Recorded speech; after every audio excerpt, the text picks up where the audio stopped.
भारत को तोड़ने की साजिश चाइना या फिर पाकिस्तान करे तो एक बार सोचना बनता भी है, क्योंकि वो हमारे दुश्मन देश हैं। लेकिन कुछ ऐसे भी देश हैं जिनके बारे में हम और आप कभी सोच भी नहीं सकते हैं कि वो भारत को तोड़ने की कोशिश कर रहे हैं। Indian national investigation agency (NIA) ने एक अमेरिकी नागरिक और 6 यूक्रेनियन नेशनल को भारत के अलग अलग शहरों से गिरफ्तार किया है। इनकी गिरफ्तारी क्यों हुई है, ये लोग कहां से गिरफ्तार हुए हैं और ये कौन सी इलीगल एक्टिविटीज में इन्वॉल्व थे, सब कुछ बिल्कुल डिटेल में समझाऊंगा। बट बिफोर दैट चैनल को सब्सक्राइब जरूर कर लेना।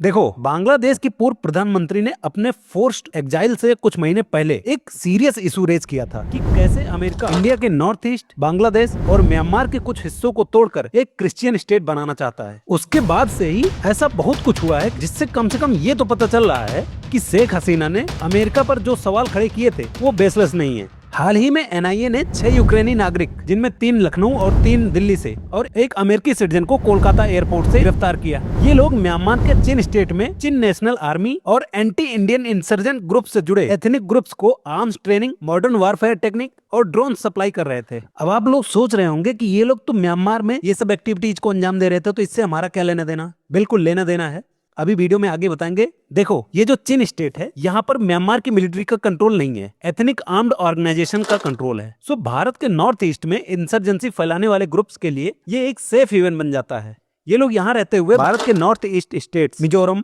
मणिपुर, नागालैंड, इन सब जगहों पे इंसर्जेंसी फैलाते हैं। NIA ने दिल्ली के पटियाला हाउस कोर्ट में बताया कि गिरफ्तार किए गए सभी लोग भारत तो वैलिड वीजा पर आए, लेकिन बाद में ये लोग प्रोटेक्टेड एरिया यानी मिजोरम में इलीगली घुसे और वहां से होते हुए म्यांमार पहुंच जाते हैं और इन एथनिक ग्रुप से मुलाकात करते हैं जो आए दिन नॉर्थ ईस्ट इंडिया में टेररिस्ट एक्टिविटीज को अंजाम देते हैं। ये जो 7 लोग हैं, ये यूरोप से बड़ी मात्रा में ड्रोन्स को भारत से होते हुए म्यांमार ले आए थे। NIA ने जिस अमेरिकी नागरिक मैथ्यू एरन वान डाइक को अरेस्ट किया है, एक्चुअली ये सन्स ऑफ लिबर्टी इंटरनेशनल नाम की एक non profit security contracting firm चलाता है। ये लीबिया में प्रिजनर ऑफ वॉर भी रहा है। सोर्सेज के मुताबिक ये आर्म्स की सप्लाई, मिलिट्री ट्रेनिंग और कंसल्टिंग सर्विसेज को फ्री ऑफ कॉस्ट खासकर उन लोगों को प्रोवाइड करता है जो कि अथॉरिटेरियन रिजीम की अगेंस्ट में काम कर रहे हैं। इसने इराक में एसीरियन क्रिश्चियन ग्रुप जो कि ISIS के अगेंस्ट लड़ रहा था, 2022 में यूक्रेन की आर्म फोर्सेस को भी ट्रेंड किया था।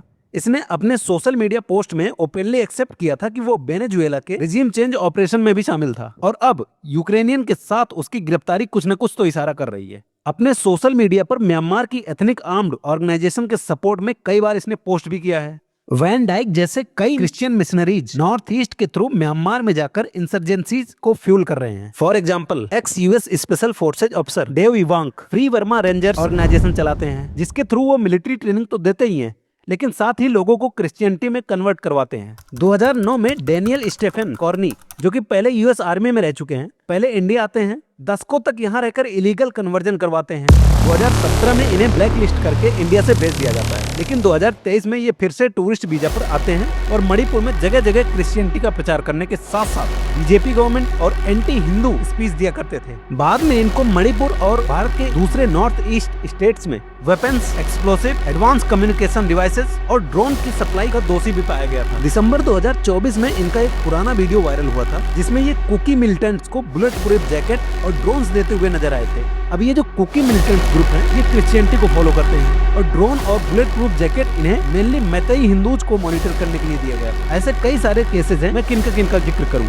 2024 में यूके के एक नागरिक डेनियल न्यू को एक लाइव राउंड रखने के लिए गिरफ्तार किया गया। नवंबर 2025 में फ्रैंकलिन ग्राहम, जो कि USA से थे, इनको इंडियन गवर्नमेंट वीजा देने से मना कर दिया क्योंकि इनका ऑर्गेनाइजेशन भारत में बड़े पैमाने पर कन्वर्जन एक्टिविटीज में इन्वॉल्व था।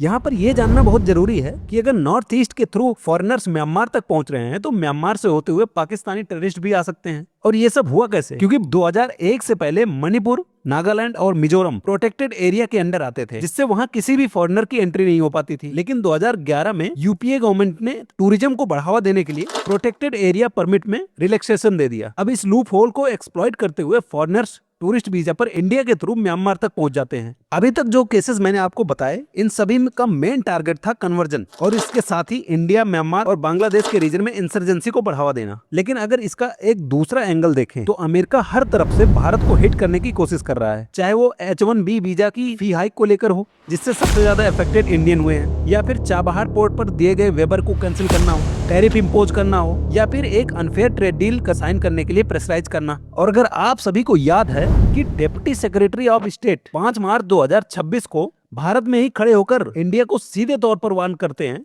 और कहते हैं कि हम भारत के साथ वैसी गलती नहीं करने वाले हैं जो हमने 20 साल पहले चाइना के साथ किया था। यानी अमेरिका भारत को उतना ही बढ़ने देगा जब तक उसे लगेगा कि भारत उसका कंपेटिटर नहीं बन रहा है। इसकी तैयारी सालों साल पहले व्हाइट हाउस में हो चुकी है कि इंडिया को कैसे कंट्रोल करना है। यानी पिक्चर बिल्कुल साफ है। अमेरिका चाहता है कि इंडिया को किसी भी तरह से डिस्टेबलाइज तो रखना ही है और साथ ही इसे फाइनेंशियली भी नहीं ग्रो करने देना है कि आगे चलकर चाइना की तरह इंडिया भी अमेरिका का एक कंपेटिटर बन जाए। आज की वीडियो में इतना ही। अगर वीडियो पसंद आई हो तो वीडियो को लाइक करें और चैनल को सब्सक्राइब जरूर करें। Thank you.